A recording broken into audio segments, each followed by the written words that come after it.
kani ako ning higtan kay para nga inig-ari na ko unya ako man nga balikon alas 2 sa hapon.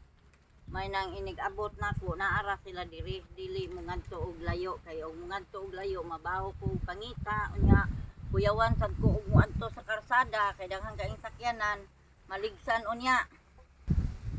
Tulo ni kabuok ang ako ang higtan ang akong ihigot kay dili man ni manlakaw ang mga gagmay kay kaning mga gagmay mo sunod-sunod man ni silahang mga inahan og asa dapit sila mag suroy-suroy. Muni nga ako ning igai dire.